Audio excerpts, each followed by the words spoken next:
This is a hefty topic that triggers a lot of people's pain because the majority of people's pain in this world is from the relationships that they have. I know that was the case for me. And that's what the benefit of learning about this is great, because once you identify your attachment style, then you have a place to meet yourself at. Whereas if you didn't before, you're just struggling throughout life trying to figure out, why am I so insecure? Why do I keep repeating these cycles, these patterns? Hey everybody, it's Bianca. And this is Amelia. Welcome to another episode of Evolve Ventures, where we are helping growth-minded humans evolve by breaking one limiting belief at a time. We hope you enjoyed the last episode, number 223, Motivation Monday, How to Feel Less Fatigued. If you are a groggy pants when you wake up in the morning or when you on Monday mornings, that is the episode for you. For today, 224, is your attachment style hurting you?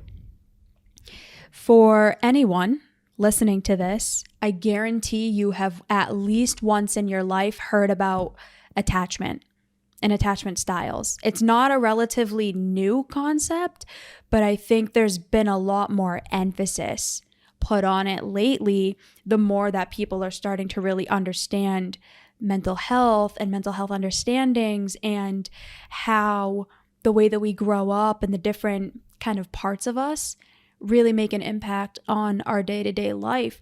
And what we want to dive into today is a little bit more of an in-depth conversation about attachment style, the way it impacts you, and maybe like one or two tips on how to start transforming your attachment style into being more secure.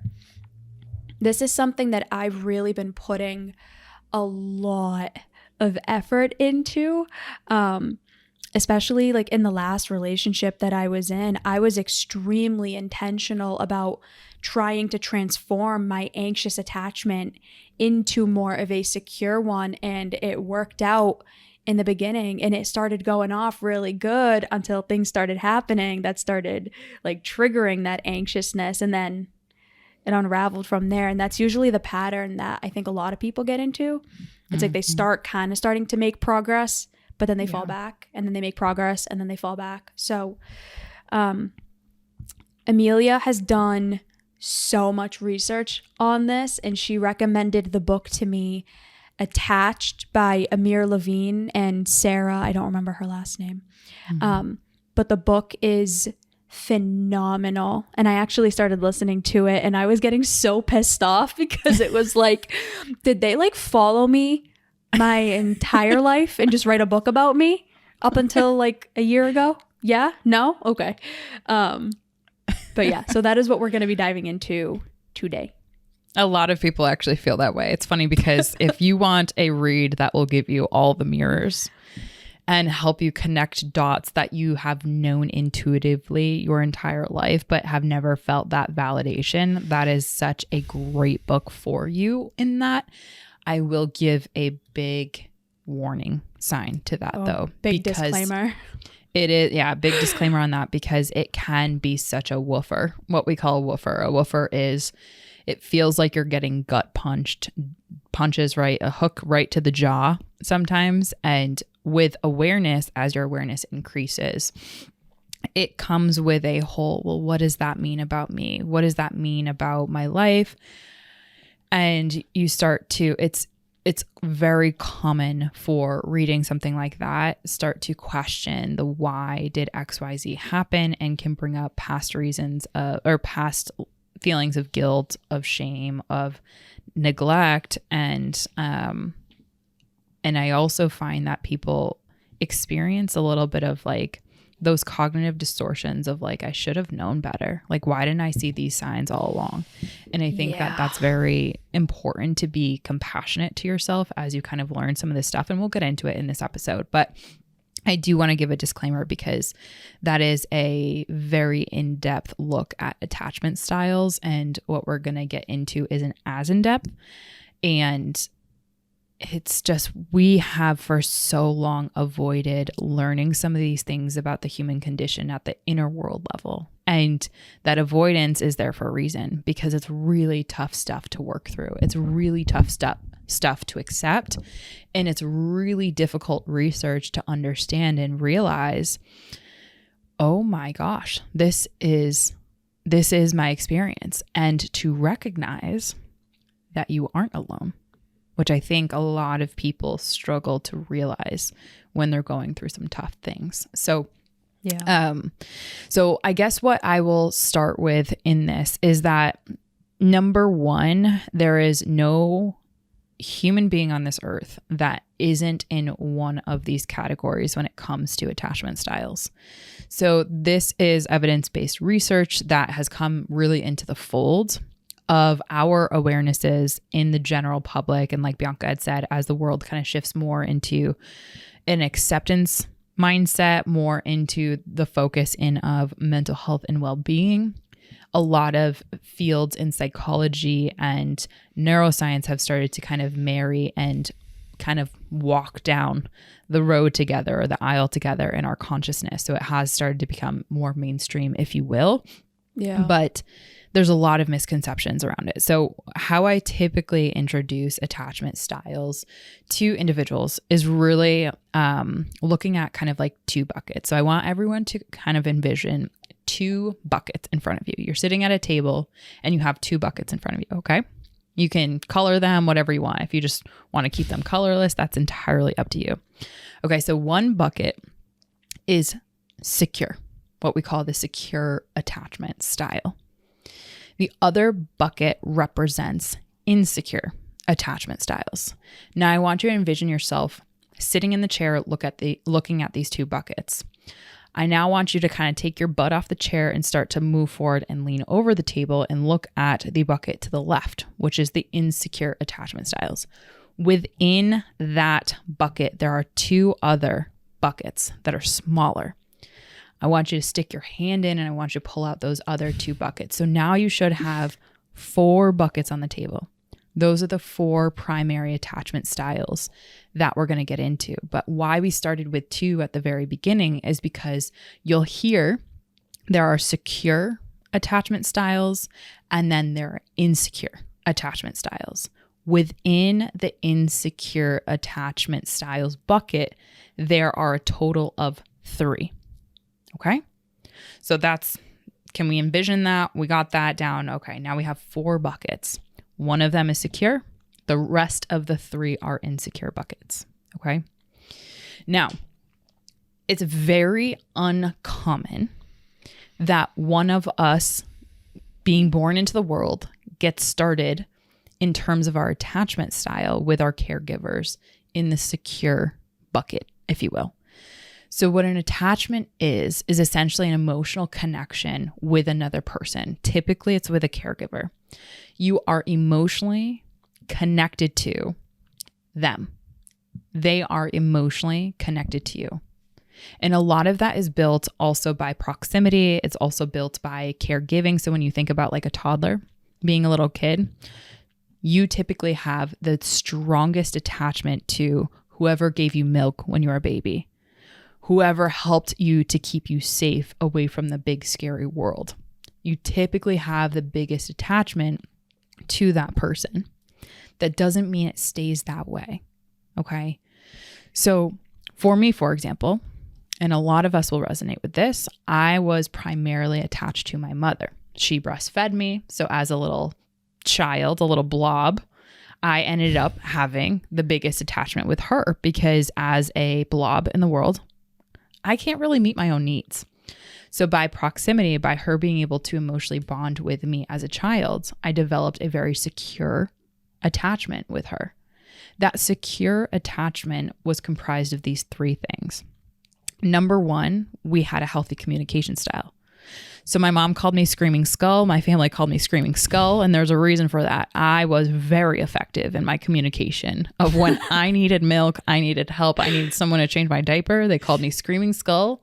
And here I am talking on a global podcast, effectively communicating what it is that I need in the world or whatnot, right? So able to ask for help is a primary cornerstone of secure attachment. You're able to ask for help. You don't feel ashamed of it. you're able to kind of move forward into that without any guilt. And then the third is you can self-regulate your emotions. So when it comes to maybe not my teens era with my mom, but for the large majority of my relationship with my mom, our attachment has been secure because I've been able to regulate my emotions. I've been able to ask her for help when I needed it. And I was able to communicate her from a relatively healthy communication style. So being my fullest authentic self. So that is representative of the secure attachment. Now, we oftentimes, as we grow into the world, we start to have relationships with other people. Yeah. Bea, what are you thinking right now? Dun, that's all that's going through my head. Dun, dun, dun. So as we start to learn, grow, and develop, obviously we're not going to just be next to our mother's breast the entire world.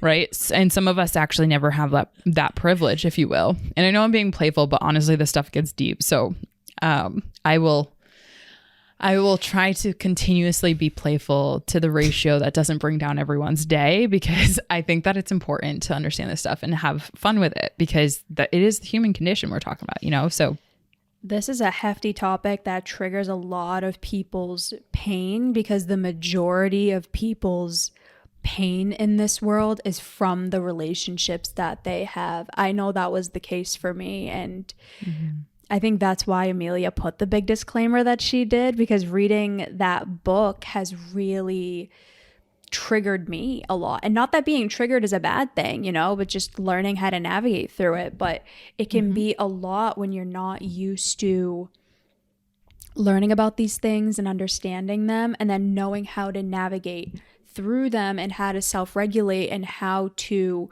emotionally cope. So I appreciate your lightheartedness. Definitely helpful.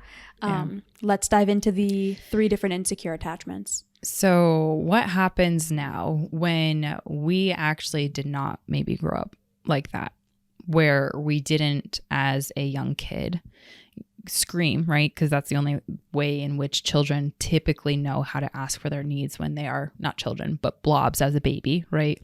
What happens when your parents were actually taught to let them cry it out, right? But that's a very common thing that has been taught to a lot of parents, especially since the 1970s. It's also known as what we call the Ferber Method.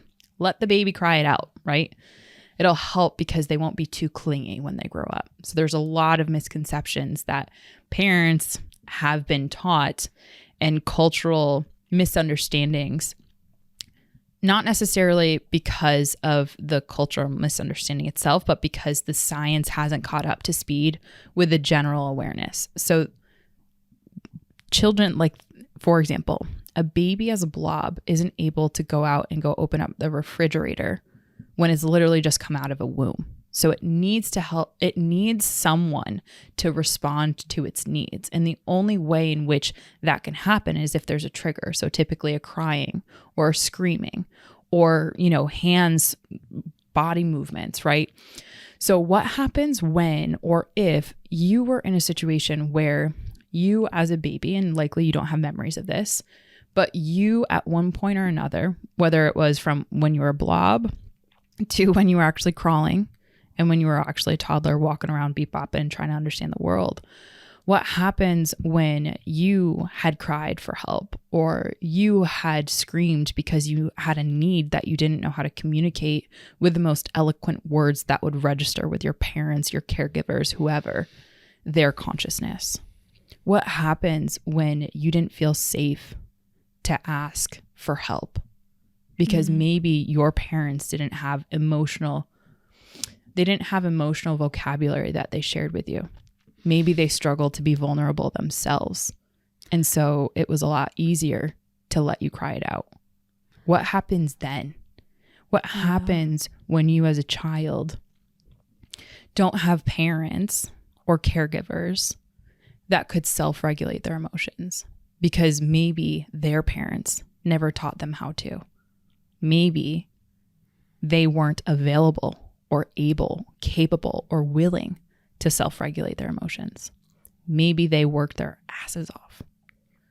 Maybe they were alcoholics. Maybe they were using drugs. Maybe they never even want to have kids in the first place. What happens then? That is where, as children being brought into the world, we are in a space to do our very best to try to create connection, to try to create a sense of belonging, to try to help our needs being met, and to try to feel loved, to try to feel worthy, to try to feel capable. And so when we don't have the opportunity to develop a secure attachment, remember those buckets on the table? That's the one that's all the way to the right now.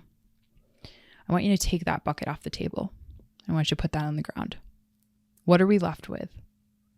We're left with the 3 insecure attachment styles, which is our best ability to try to create a sense of belonging, a sense of meaning, a sense of connection, and a sense of our emotions, working through them in a way that can make sense to us.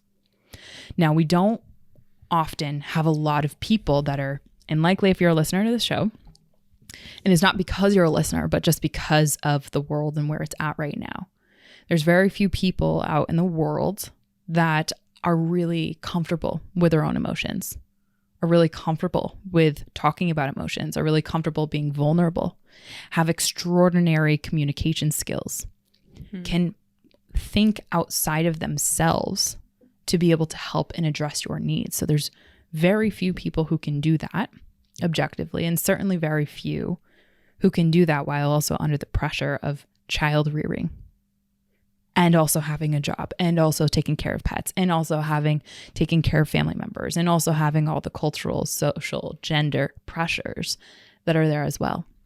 Not making it okay, but I am stating facts. So then we are left as little kids to start to build that connection, build ways, strategies to be able to try to connect and plug into and make sense of our world. And so what we end up doing is we make attachments with people that come from a place of insecurity. Now, I'm going to break down each insecure attachment style high level, and I'm going to give an example of each. So while you listen to this episode, I want you to kind of think about, does that sound like my behaviors? Does it kind of sound like, if I look in the past of the Rolodex of my relationships, does that sound like how I maybe showed up? Even if it feels uncomfortable. And this is where that disclaimer was really, really big. Because when we start to recognize that maybe we didn't ever have a secure relationship, that can hit you hard. One thing that I just want to make sure that I reiterate is that even if your parents took care of all of your physiological needs, because this is what happened with me. My parents took care of every physiological need that I needed. I never grew up without food. I never didn't have shelter. They were physically around. But what was really missing for me was the emotional connection and that emotional attachment. And because I didn't feel safe communicating what I needed, I didn't feel like I belonged, I didn't feel seen. And whenever I did communicate what I needed, it wasn't met with love and compassion. It was met with a lot of criticism and cynicism. I developed, I'm assuming the first one that you're going to dive into, which is an anxious attachment style. Which Amelia will dive into it a little bit deeper, but ultimately you have this pervasive fear that people aren't going to be there for you. And so you need to cling to whoever is there to get your needs met. Absolutely. And that's one of the biggest cornerstones of the anxious attachment styles. So you always are feeling an underlying current of anxiousness, because one of the cornerstone components of the anxious attachment style is that fear of abandonment, is that fear of not being able to belong, is that fear that no one's going to be able to hear, listen, respond to your needs. And then underneath that, the assumption and the conclusion that your needs, your concerns don't matter, that maybe you're not worthy, that maybe you're not lovable. This is where those core beliefs start to really form and take root, right? The other thing is, you'll see this as a trademark character trait of an anxious attachment style. And maybe you've been in this position before too as a listener. And B, I know you can relate to this, where there's, because of that number one that we just talked about, which is the constant fear of abandonment or that people won't be there for you, is a deep desire to be close to people. So proximity, we tend to joke about this in the relationship component. You might have joked about it with friends in the past. Oh, that person was so clingy. They were always texting me. It feels like I couldn't get away from them. That clinginess is a byproduct of the number one, which is the biggest fear of abandonment. And so clinginess behavior shows up. Those tendencies show up in an anxious attachment style because fear and insecurity is driving. Not making anyone wrong, bad, or judging anyone for this. This is at a physiological level. If your emotional needs are not being met, especially by your primary caregivers, you will inherently, because you are a human, and this is how our systems work to try to protect ourselves, to try to help us build a bridge of belonging, we tend to be clinging as an anxious attachment style. Now, the third is needs constant reassurance. Anxious attachment styles need constant, and B, if you're watching the YouTube video, B's cracking up and giggling and smiling ear to ear. She has a much better relationship with it now. Hello, my name is Bree, and I'm head of Evolve Ventures Media and Energies. So I would say my experience at Evolve has been absolutely amazing. I have learned and grown and done so many things that I didn't imagine that I'd be doing just over a year ago. So I'm really happy to be a part of the team, and I encourage anyone who has the opportunity to join. So this is an experience that I don't think I would have gotten anywhere else. So it's definitely unique, and there's so many like-minded people, whether it's on the team or in our community, that can be by your side and support you. So that is an awesome experience. Oh my God. You guys, real talk, if you met me before, like a couple years ago, my anxious attachment was so bad. It's not even funny. Like it's comical at this point how bad my anxious attachment style was, because I went through everything that Amelia just said. I needed to always be around the person. I needed to always be in communication with them. I needed so much words of reassurance and affirmation, because those were the things I never had as a kid and growing up, and the things that I felt I never got. And in every relationship that I went into, I attracted people who couldn't give that. Because when you're in that anxious space, you're not likely to attract somebody who has really high standards and boundaries and values, because that's scary. Right. Or because you're just so willing to jump to whatever's there that it's like, I'll make it work. Yeah. So I'm laughing because I'm just reflecting on like all of the instances in my life that I had when this really was an issue for me, and to kind of let all of you know, like, you're not alone and it's okay. Like, I had a crazy insecure attachment. Amelia's going to dive into the avoidant attachment and how avoidant she used to be. So like, we're both, I mean, Amelia's a lot more secure now, but like, I'm making my journey to a more secure attachment. And it's because I was willing to actually just look at the stuff that I was doing and look at myself and my experiences and face them head on. And now I'm in a journey in my life again where I'm going through this process again. It's going to continue. It's going to be a continuous process over the span of your life. Absolutely. And that's the thing. So if you feel as though you kind of metaphorically in your mind have checked off the boxes to, okay, yes, fear of abandonment, that's a pervasive thing for me. I really don't feel like I'm ever going to belong. I don't feel like I'm super duper lovable. And all of these thoughts come in around that. Then as a result, you find yourself being super clingy, and people might have described you as that in the past before. And there's also this constant need for reassurance and people texting you back within a 30-second time frame. And if they're not, you start having catastrophizing thoughts. It's okay. And there is a bridge you can build to venture and journey into a secure attachment style. All of us in the insecure attachment styles, to what B just said, when we do the work, we can build and we can develop a secure attachment style. And that's what the benefit of learning about this is great, because once you identify your attachment style, then you have a place to meet yourself at. Whereas if you didn't before, you're just struggling throughout life trying to figure out, why am I so insecure? Why do I keep repeating these cycles, these patterns? And here's the thing, we stop at that. We don't actually contemplate. We don't actually answer those questions. So for me, what that looked like was, now you have the 3 buckets. I want you to pull off that that anxious attachment bucket, and I want you to place it into the secure bucket that's on the ground. All right, so now you have 2 buckets on the table. The next one is avoidant, what Bianca just talked about. So growing up, I had a very secure attachment with my mother. And again, everything's on a spectrum. However, my secondary caregiver was my father, and he was an entrepreneur. And my memories do recall that he wasn't as present as my mother. And that's just facts. I know it's hard to admit sometimes when one caregiver wasn't there for you emotionally, physically, whatever, as much as the other. And sometimes that's just not possible, right? But it's what we do about that, and what meaning that we assign to that develops this attachment style. So for me, it was heavily avoidant. So I became avoidant when it came to people and love and intimacy.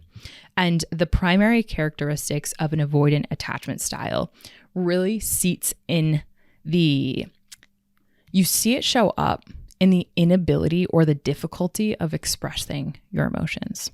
So unlike a secure attachment, your struggle bus city to express your emotions. Why? Because you actually distance yourself from feeling your emotions. Because if you were to do that and actually feel your emotions, then you'd have to address the fact that this person that you want to be attached to isn't there for you in the way in which you need it. And those are really hard, complex emotions to work through. So as a result of that, difficulty expressing emotions, difficulty feeling emotions, difficulty with vulnerability, you tend to withdraw. Avoidant attachment styles tend to emotionally withdraw from others. So you'll find this, if this feels like you'll find looking back at your past, like I never, I didn't want to get too close to anyone. I remember for me, it was like, I'll keep everyone at a bay, because if I let them in closer, they're going to hurt me. And that's constantly the thought process that's underneath that. And I joke now because Bianca and Alan have been in my life for more than 3 years in terms of friends. And it's like, oh, well, friends, mission partners, intimate partners, typically after 3 years, people can't hang. Why? Because I struggle to let them in. I struggle to feel my emotions, express my emotions, and not withdraw from people, right? So then the third really comes down to this. And you'll see if you've ever been in a relationship with an avoidant attachment style, especially if you're an anxious attachment style, this is a crux that continuously hurts people. It Avoidant, is go ahead. awful. It's awful. The avoidant attachment style is literally unwilling to ask for help. They are unwilling. And not only are they unwilling to ask for help, but they make sure that they distance the people that want to help them the most. And some people just can't fathom why or how they could do that. Because if I love you, then you would receive my help. You would receive my emotional bids for connection. You would receive the love that I want to give to you. But here's the thing, when it comes to avoidant attachment styles, that's scary zone. That's dangerous for our central nervous system. We've associated a meaning of if we let that in, then eventually it will go away. And avoidant attachment styles, when you can't feel your emotions, when you struggle to feel your emotions, express your emotions, talk about your existence as a human being, it's a lot safer to keep people at bay. It's a lot safer to not accept help. It's a lot safer to push people away that love and care about you than to keep them close to you. If you're in a relationship with someone who's an avoidant attachment too, they're more likely to end the relationship when you do start getting close with them. Oh, yeah. And something that happens a lot is people who are anxiously attached and people who are avoidantly attached usually end up finding each other because they meet each other's needs in that moment, right? Because the avoidant person just wants to be loved but can't accept it. And the anxious attachment kind of gets attracted to like, oh my God, they look mysterious and they're hard to get. And that must make them valuable. So if I get them, then I'm valuable and I'll be loved. Mm-hmm. That is exactly the pattern that I had my entire dating relationship. I think except for 2 of the people that I dated, every single one of them were avoidant. Yeah. And they triggered my anxious attachment style beyond compare. So it's hard to really get to that secure place when you're constantly being triggered. And for the avoidant attachment, when you have someone who's feeling clingy and they always want you around and they always want you there, it's like, oh my God, this is evidence that they're going to take away my independence. They're going to take away my autonomy. I'm not going to have my personal space. Let me back up even more. Exactly. And those relationships almost never work unless both people are extremely willing to do the work, which in a lot of instances, either both people are not willing to do it or one person is and the other person isn't. So it causes clashing. Absolutely. And I see this all the time in relationship talks coaching. I see this all the time in my coaching, understanding like, why do I keep attracting the a-holes of the world? Why do I keep attracting people that are emotionally unavailable? It's a lot of things that come into play when it comes to this is your attachment style. So as an avoidant, for a lot of my life until I really did the work, I attracted anxious attachment styles. I had one disorganized in there, and that was a whole wave. But yes, I attracted a lot of anxious attachment styles. And so it was like, why do I keep needing to give these people reassurance? Like, what is wrong with them? Was the thought process of an avoidance attachment style, which on the other side of that equation was my partner saying, what is wrong with her? Why does she keep distancing me? Why does she let me in? Like, right? So you'll definitely jive with what we're saying here because this is the human experience. And to what Bea had said, anxious tend to and statistically attract avoidant. Avoidant statistically tend to attract the anxious. So AKA now, Amelia and I attracting each other into each other's lives. It's wonderful. Yeah. This shows up in friendships. It shows up in intimate relationships. It also shows up ironically in your careers and in family. We tend to not ever apply the lessons that we learn. Like in this episode, you'll learn once you start thinking about like, what are my parents? Are they anxious? Are they avoidant? You'll start to notice.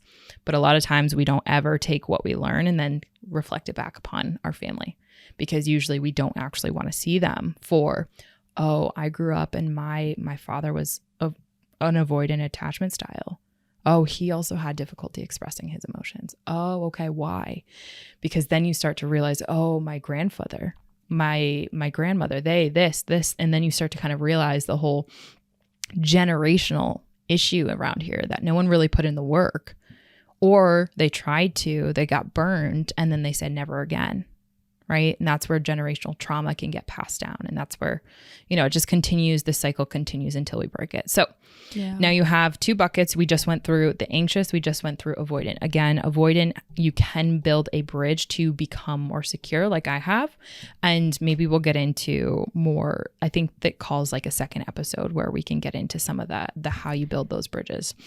I think we definitely should have a couple tips at the end of this though, for each of these or just in general things people can do to get more secure, but we definitely will do a more in-depth episode at another time on each one into how to build a more secure attachment. Yeah. So what I would say just off the cusp for the anxious attachment styles, number 1 is acceptance around whatever your attachment style is. That is huge. Number 2, for the anxious attachment style, I would suggest expressing once you've gone through acceptance. I'm in an anxious attachment style.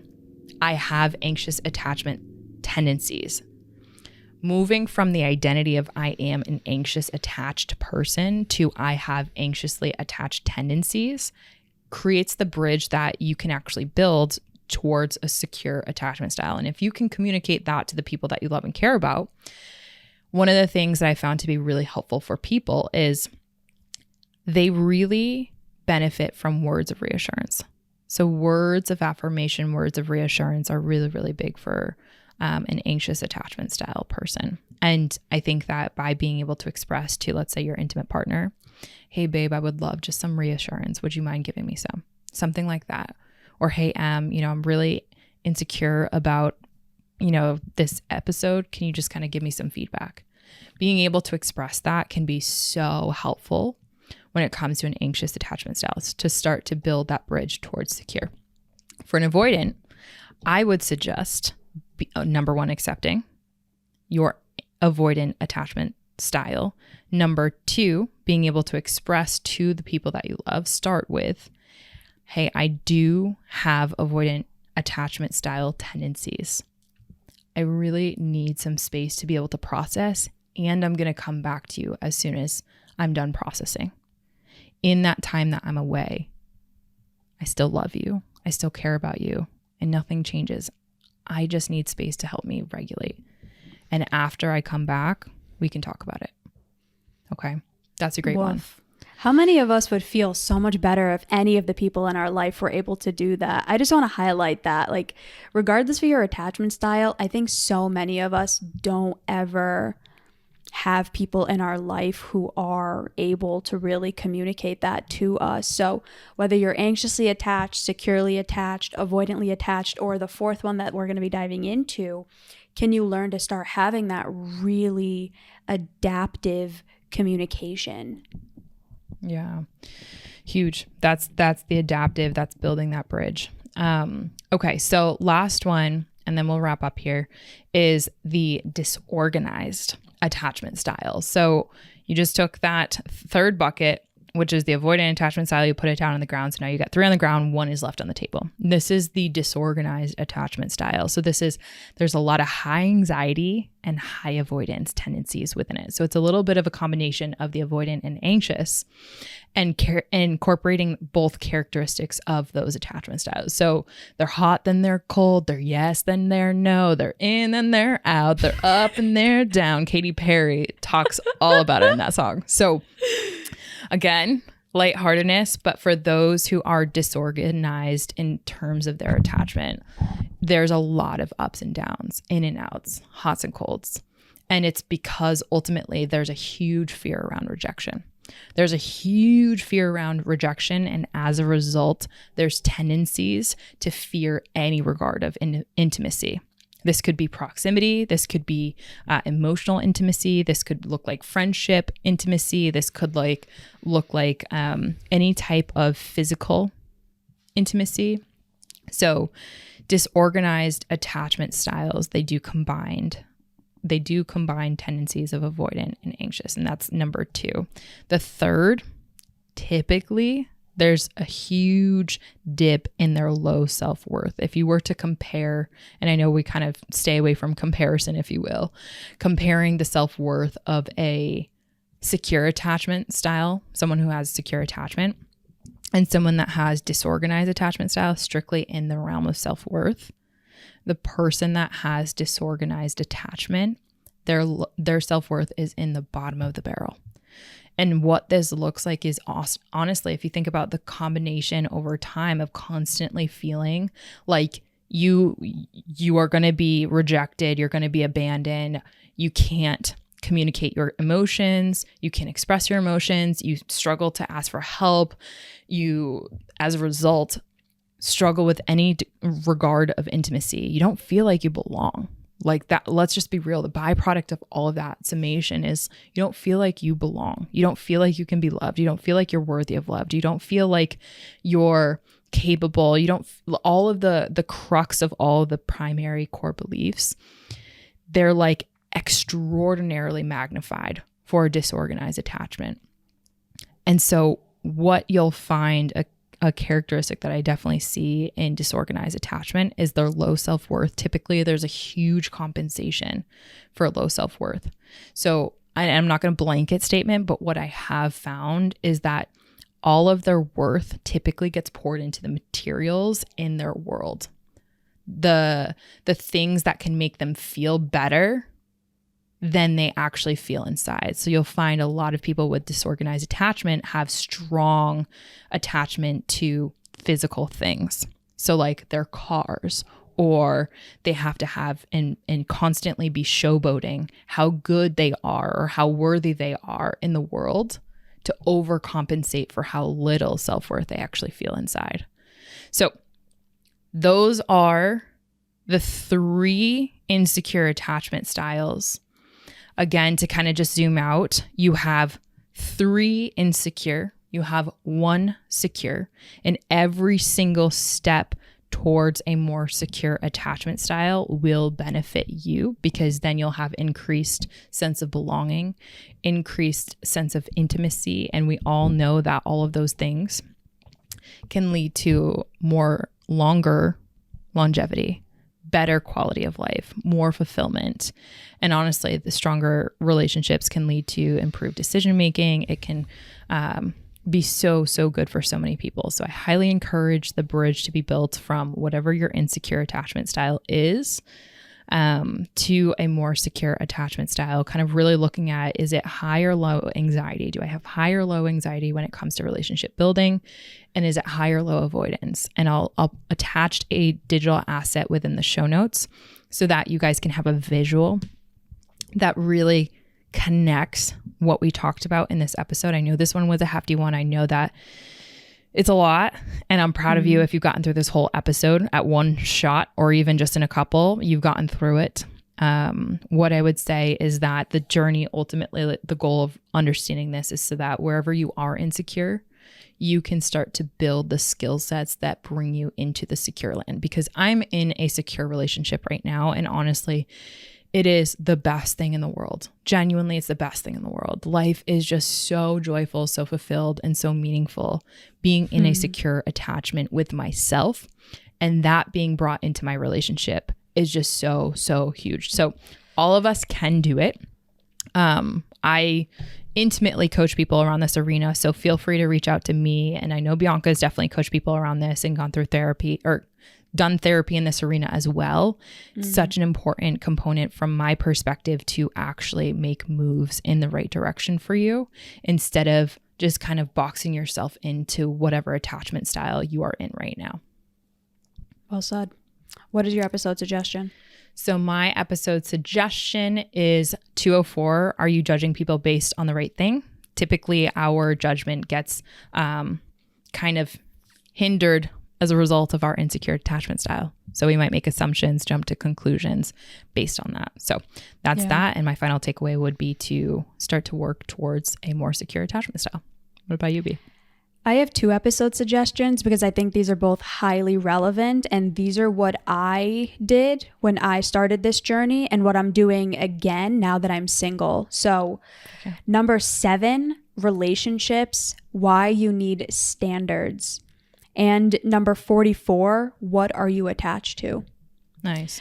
All right, everybody. We hope you enjoyed this episode. Please reach out to us if you want to learn more about this stuff. If you're interested in getting coaching or doing therapy with me, reach out, and we will talk to you next time. Bye, everyone. Bye, everyone.